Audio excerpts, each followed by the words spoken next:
You've probably heard of the slope of the line before in a basic algebra class, but we're going to take a slightly different approach. Our definition is going to be based on the idea of inclination. Right? The inclination of a line is the smallest positive angle that the line makes with the positive direction of the x-axis. Right, so looking at my example here, the angle of inclination of line L1 would be theta 1, where the base side goes off to the right side of the x-axis. Right, now looking at line L2, the inclination would be this angle, theta 2. The angle on the left side, yeah, it's smaller, but that angle's bottom leg would be going in the negative x direction, where theta 2's base side is going in the positive direction, and that's what the definition requires. Now, next we'll define the slope of a line to be the tangent of our angle of inclination. All right, so let's try it a few angles to see what happens. An angle with an inclination of 0 degrees would be horizontal. And the tangent of 0 degrees is 0, which is the slope we would expect to get for a horizontal line based on what we learned back in those algebra classes. Now, if we try the same thing with a vertical line, that is one that's perpendicular to the x-axis, the slope would have to be the tangent of 90 degrees, which is undefined. So again, the same value that you got back in that basic algebra class.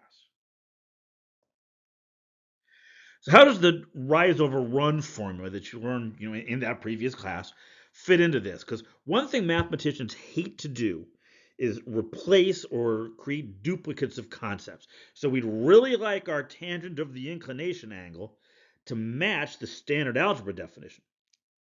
So to see how that's the case, take a look at the diagram to the right. I've picked out 2 points for us to work with. And I'm going to start by drawing in a right triangle by extending lines from those points that are parallel to the x and y axes. Now, the thing I want you to notice is that this angle at the bottom of the triangle is also theta degrees. Right? If you look at this the small triangle and the large triangle, they both have a right angle, and they both share this this angle here up at the top, which means that their third angles have to match as well. Remember, because they all have to add up to 180 degrees.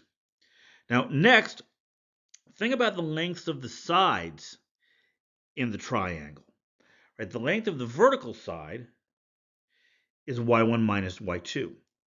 And the length of the horizontal side is x1 minus x2. Now, by the definition of the tangent of an angle, the tangent of theta has to be the length of the opposite side, that's y1 minus y2, divided by the length of the adjacent side, that's x1 minus x2, but that's just the standard algebra definition of the slope of a line. So it turns out that our new alternative definition, based on looking at the angle of inclination, exactly matches what you already learned. Okay, now that we have our new definition relating the slope of a line to its inclination, we're in a position to use some basic trigonometry to answer some more questions, like how can we find the angle between two lines if all we know are their slopes?